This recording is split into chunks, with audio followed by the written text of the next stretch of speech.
Yeah. Yeah.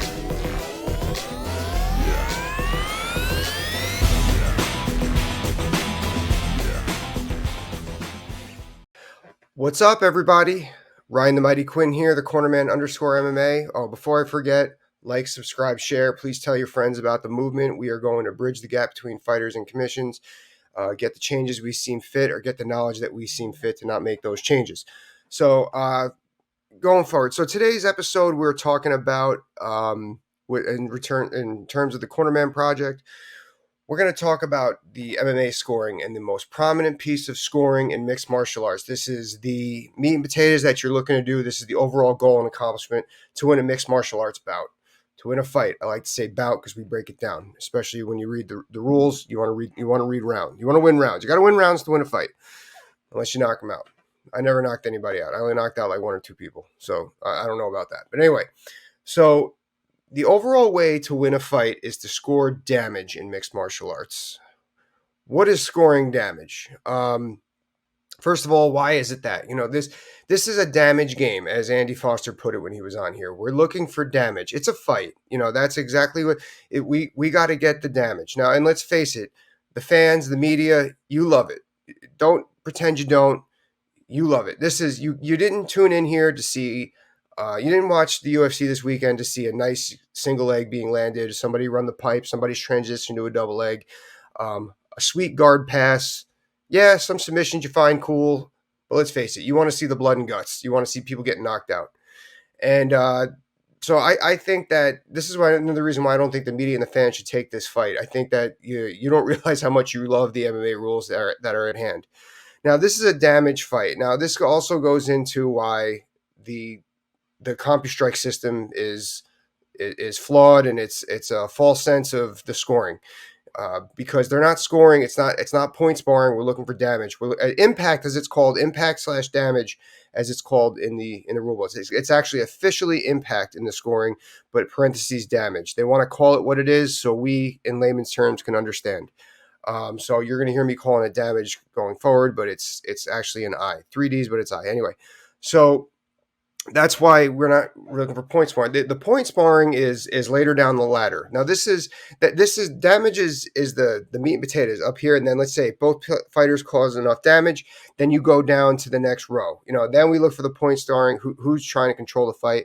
Everything's a tiebreaker system, starting with damage. So I'm gonna read the definition on damage straight from the ABC website, so I don't screw it up. Let's see here. I knew I had to pull it. All right. Actually, it's impact. It's impact/damage here. A judge shall assess if a fighter impacts their opponent significantly in the round. The round, not the fight. See that? It's different in Japan. Even though they may not have dominated the action, that's big right there. Impact includes visible evidence such as swelling and lacerations, cuts. Impact shall be assessed when a fighter's actions using striking and or grappling leading to a diminishing of their opponent's energy, confidence, ability, and spirit. Okay, so right there, and I'll get back to it, that just shows they said the grappling. So grappling actually is scored as damage. It is in the rules, it's scored as damage. You can make a fighter fatigued by grappling, so that's why wrestlers. Anyway, we'll get into that in a little bit. All right, lost my train of thought.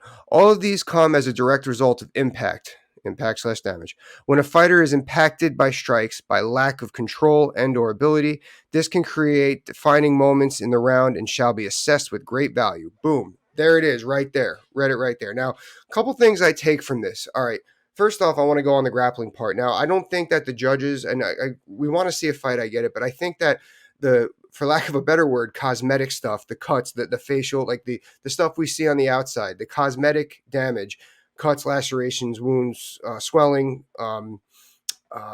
bruising, that's all. I feel like judges are going to see that first before they look at the fatiguing of a fighter that's carrying a wrestler or being choked or even, like, let's say, like, if something. I want to know how well a judge can assess if something's broken in here from getting out of an arm bar that they hyperextended? Are they catering to it? Do they score that damage? I'm sure they do. I'm 80% sure that they do, but I want to hear it. Um, but overall, it really does sound like, to what I had, the disagreement I had with Andy Foster is, it sounds like that striking is more prominent in a lot of these positions. It's that's something that needs to be discussed a little bit more. I think that, that right there in that third sentence, I think that people shouldn't complain about wrestlers riding out, because that is damage you're wearing on your opponent. That is damage. They're fatiguing. You're damn right they're losing spirit. So and oftentimes, with the obvious, with the cuts. Now let's get back to the cuts and stuff. Let me around evenly impact, visible evidence. So like visible evidence would be the swelling and lacerations. That's the first line there. So there, it really does seem like within impact, 1A is swelling and the facial stuff, and the cuts, lacerations, and then 1B would be the fatiguing of wrestling and whatnot. So, okay, now, why is this flawed? All right, let's just call it what it is.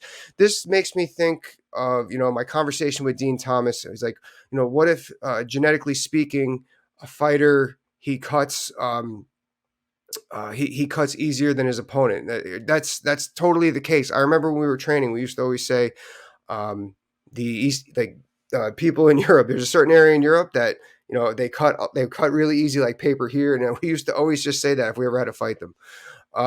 Now, why should he be at fault? I agree. Yeah, okay. Genetically speaking, he shouldn't be. I feel like that the commission would come back and say something like, "Well, if you're short, you need to adjust to a taller fighter by double jabbing. It is what it is. They got to defend a little bit harder."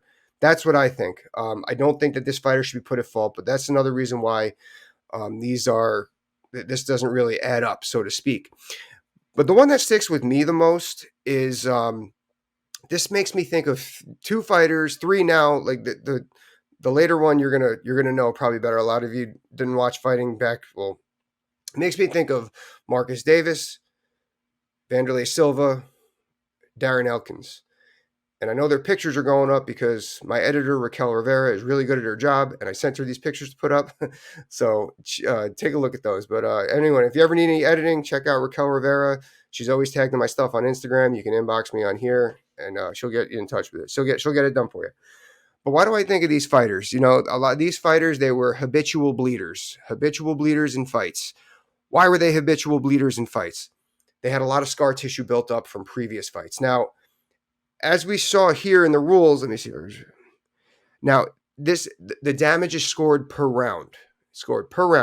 You can't rescore that damage in a later round. So let's say that you get cut in the first round, and your cornerman cleans it up, puts the Vaseline on, clogs it. No more blood going in round two. They can't punch you in the same spot, and the Vaseline gets wiped away. The blood opens up. That's not new scoring. That was scored previously. Now, if the cut opens up more, like now a 1-inch cut is now a 2-inch cut in the second round, that's up for debate as to how much that's being scored, because that is indeed new damage. All right, now where am I going with this, Ryan? So what I'm saying is, this scar tissue is built up. By the way, I used to always be clean shaven when I fought. I remember I used to grow a beard during training camps because I have a ton of scar tissue down here. I never wanted to get cut to get stitches and stop training. It opens up easy, and it gets easier and easier. Scar tissue is very sensitive. It opens up right away. It's like a false blanket for your skin to take cuts. So why am I saying this? So these guys have developed scar tissue from years of competition, from years of fighting. So in theory, if the scar tissue, and they're getting cut over the scar tissue in these later fights, then you're kind of scoring that damage from a previous fight, whether it be the last fight or a year down the line. So why is it being scored now if this person's face is busted up previously? Now, maybe the argument is, well, the guy doesn't have to fight anymore. I don't know. But I do think that that's somewhat of a flawed system. You can't fault these guys for putting it all, giving it their all, who all three of them were known for it throughout their careers. Darren's still fighting. And they're going to get cut. So it's like giving up free points. It's like being in baseball and a pitcher is starting with an 0-2 count against a genetically inferior batter. That's what it's kind of like.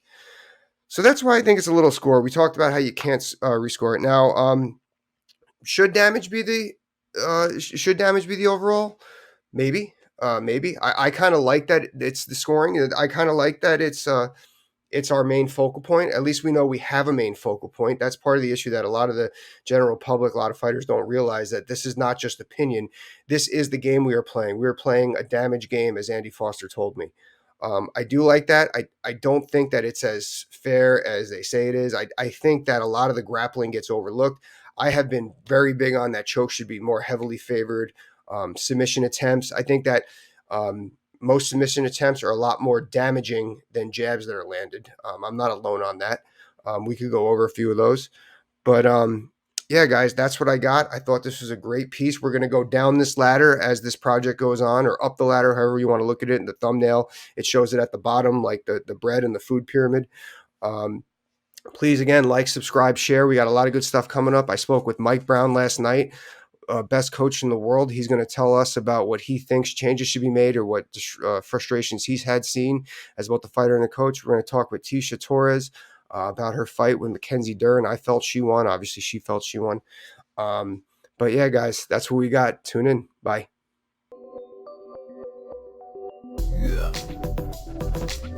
Yeah.